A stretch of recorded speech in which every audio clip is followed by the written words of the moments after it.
স্বাধীন সাংবাদিকতাকে প্রভাবিত করে এমন অনেক আইন রয়েছে, অথচ আইন দরকার বস্তুনিষ্ঠ সাংবাদিকতা করার। বিশ্ব মুক্ত গণমাধ্যম দিবস উপলক্ষে এক আলোচনা সভায় এমন মত দিয়েছেন গণমাধ্যম ব্যক্তিত্বরা। অন্যদিকে গণমাধ্যম মুক্ত হলে অপসাংবাদিকতা রোধ হবে এবং সরকারের জবাবদিহি নিশ্চিত করা যাবে বলে মন্তব্য করেছেন তথ্য ও সম্প্রচার প্রতিমন্ত্রী মোহাম্মদ আলী আরাফাত। বিশ্ব গণমাধ্যম দিবসের এবারের প্রতিপাদ্য ছিল ধারিত্রীর জন্য গণমাধ্যম, পরিবেশগত সংকট মোকাবেলায় সাংবাদিকতা।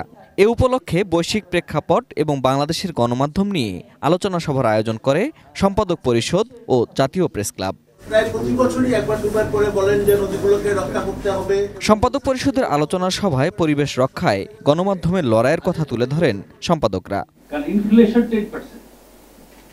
কমপক্ষে তো 10% না দিলে তো সে তার বেতন নিচে নামে যাবে, তার পার্মানেন্ট ফান্ড থাকা দরকার। এইগুলো যদি না থাকে তাহলে সে যখন রিটায়ার করবে সে খালি হাতে বাড়ি যাবে।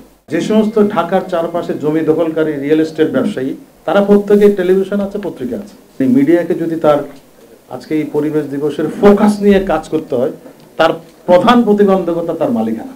দেশে গণমাধ্যমের মুক্ত কাজকে প্রভাবিত করে এমন আইনের কথা উল্লেখ করে বস্তুনিষ্ঠ সাংবাদিকতা করার জন্য সুরক্ষার কথাও আলোচিত হয়।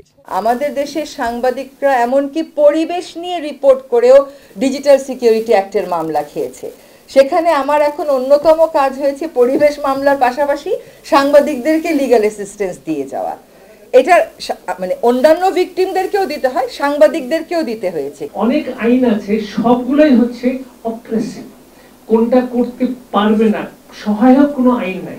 একটা আইন হয়ে যাক না, অ্যাটলিস্ট আইন না হোক, আপনার একটা অফিসিয়াল স্টেটমেন্ট হয়ে যায় যে বস্তুনিষ্ঠ সাংবাদিকতা তথ্যভিত্তিক যে ধরনের পরিবেশের রিপোর্ট হবে ওই সাংবাদিকদের কেউ আঘাত করতে পারবে।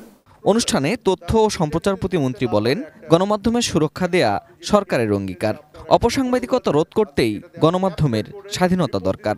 যেটা সত্য সেটাই থাকবে, সে যার কার পক্ষে যাক বা বিপক্ষে যাক। এ সময় পরিবেশ সাংবাদিকতায় যে কোনো বাধার সম্মুখীন হলে তার জন্য পূর্ণ সহায়তারও আশ্বাস দেন প্রতিমন্ত্রী। আমাদের দেশের ভিতরে আনাচে কানাচে কেউ যদি কোনো ব্যক্তি বা গোষ্ঠী তাদের ব্যক্তি বা গোষ্ঠী স্বার্থে পরিবেশকে বিপর্যয়ের সম্মুখে ফেলেন এবং সেই বিষয় নিয়ে সাংবাদিকতা করতে গিয়ে আবার যদি কোনো সাংবাদিক বা রিপোর্টারকে বিপদে পড়তে হয়, আমরা তাদের পাশে দাঁড়াবো এবং তাদেরকে সুরক্ষা দেওয়ার পূর্ণাঙ্গ ব্যবস্থা করব। Ferdous Rahman, ATN news, Dhaka.